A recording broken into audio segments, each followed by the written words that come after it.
وحده والصلاة والسلام على من لا نبي بعده أما بعد فأعوذ بالله من الشيطان الرجيم بسم الله الرحمن الرحيم يا أيها الذين آمنوا أطيعوا الله وأطيعوا الرسول وأولي الأمر منكم وقال رسول الله صلى الله عليه وسلم عليكم بسنتي وسنة الخلفاء الراشدين المهديين من بعدي الحمد لله ঐতিহ্যবাহী জামিয়া বিমাদিনাতুল মাদ্রাসার পক্ষ থেকে আয়োজিত আজকের এই বার্ষিক প্রতিযোগিতামূলক বক্তৃতা অনুষ্ঠানের সম্মানিত সভাপতি জ্ঞানের আলী উদ্ভাসিত বিজ্ঞ বিচারক এবং সুযোগ পরিচালক এবং আমার সর্বভূমিষ্ঠ বাংলার বিভিন্ন অঞ্চল থেকে আগত এলাকা বিভাগের ছাত্র ভাইরা আপনাদের প্রতি আমার আন্তরিক শুভেচ্ছা অভিনন্দন। মুহতারাম হাজিরিন, জামিয়ার পক্ষ থেকে আমাকে যে বিষয়টি নির্ধারণ করে দেওয়া হয়েছে তা হচ্ছে শরীয়তের দৃষ্টিতে মাঝহাব মানার উপকারিতা এবং না মানার কুফর।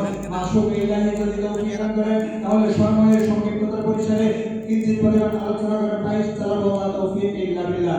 মুহতারাম হাজিরিন, উক্ত বিষয়টি আমি সহজে বোঝার জন্য চারটি ভাগে ভাগ করেছি।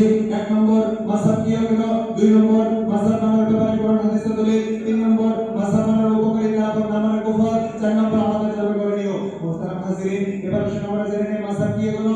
আমরা সকলে জানি মাযহাব নব আবিষ্কৃত কোনো বিষয় নয়, মাযহাব ইসলামের দ্বিতীয় নয়, বরং মাযহাব হচ্ছে কোরআন হাদিস থেকে মাসআলা বের করার সুসংগত পদ্ধতি। মুহতারাম হাজিরিন, মাযহাবের শাব্দিক অর্থ হচ্ছে রাস্তা, পথ, আদর্শ, পরিবেশে মাযহাব বলা হয়। যে সকল বিষয় কোরআন হাদিসের মধ্যে পাওয়া যায় না সে সকল বিষয় মুস্তাহিদ ইমামগণ শরীয়ত দলিলের ভিত্তিতে কোরআন হাদিসকে সামনে রেখে সমস্যা সমাধান ও গাঢ় করেছেন এবং সংকলন করেছেন, সেসব বিষয়কে মাযহাব বলে। মুহতারাম হাজিরিন, আল্লাহ রাসূল সাল্লাল্লাহু আলাইহি ওয়াসাল্লামের অসংখ্য অগণিত হাদিস রয়েছে, কিন্তু আমরা সবকিছু বুঝি না। কোনটি আগে বর্ণিত হয়েছে, কোনটি পরে, কোনটি সাধারণ, কোনটি বিশেষ, কোনটিকে কোনটির আগে প্রাধান্য দিতে হবে, এগুলোর জন্য সাধারণের নির্ধারণ করা কঠিন কাজ সম্ভব নয়। তাই আল্লাহ তাআলা এই পৃথিবীতে এমন কিছু ব্যক্তিত্বকে উত্থিত করেছেন যারা সারাটা জীবন ইলম, আমল এবং গবেষণার কাজে ব্যয় করেছেন। এদের মধ্যে অন্যতম হচ্ছেন 4 মাযহাবের 4 ইমাম। মুহতারাম হাজিরিন, এবার আসুন আমরা জেনে নিই মাযহাব মানার ব্যাপারে কোরআন হাদিসের দলিল। আল্লাহ তাআলা সূরা নাহলের 43 নম্বর আয়াতের মধ্যে বলেন, ফাসআলু আহলা যিকরি ইন কুনতুম লা তা'লামুন।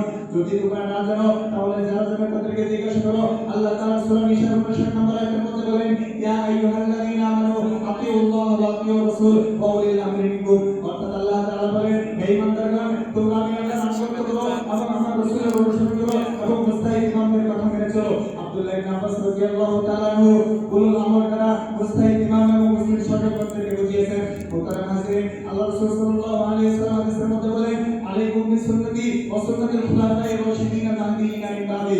অর্থাৎ আল্লাহ নবী সাল্লাল্লাহু আলাইহি ওয়াসাল্লাম বলেন, তোমরা আমার সুন্নাতকে আঁকড়ে ধরো এবং আমার পরে আমার হেদায়েতপ্রাপ্ত খুলাফায়ে রাশিদিনদের সুন্নাতকে আঁকড়ে ধরো।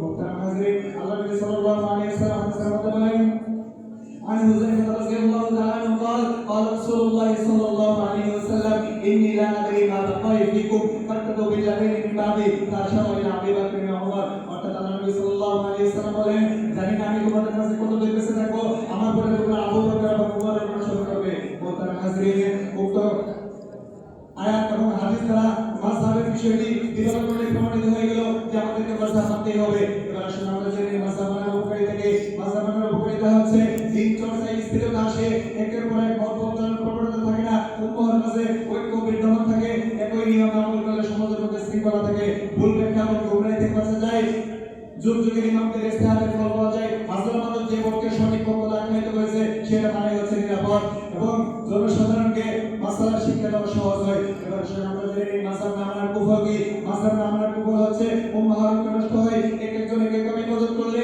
এক একজন এক একভাবে নামাজ পড়লে সমাজের মধ্যে বিভ্রান্তি সৃষ্টি হয়, নিজের মধ্যে দিন মানার প্রবণতা জন্মায়, আলেমদের ইলম স্বীকার করার মতো ভয়ঙ্কর জাহালত ছড়ায়, বিশেষ করে ইলমকে ছোট করে দেখা এটা ভয়ঙ্কর অন্যতম কারণ। মুহতারাম হাজিরিন, দিন শিক্ষায় দুর্বল হয়ে পড়ে, মানুষকে দিন শিক্ষা দেওয়া কঠিন হয়ে পড়ে। মুহতারাম হাজিরিন, এবার আমি লামাজের ভাইদেরকে বলতে চাই, আপনারা নাকি মাযহাব মানার বিরুদ্ধে আন্দোলন করেন, আপনারা নাকি বলেন মাযহাব মানার কোনো প্রয়োজন নেই। আমি আপনাদেরকে স্মরণ করে দিতে চাই, 1246 হিজরি পরে ভারতবর্ষে লামাজহাবি নামে একটি দলের আবির্ভাব ঘটে।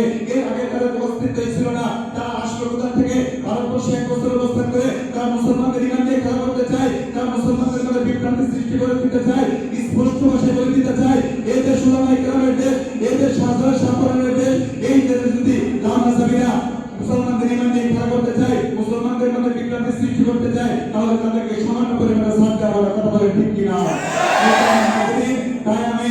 তাই আসুন আমরা নিজেরাও মাযহাব মানি এবং তাদের ধোঁকায় না পড়ে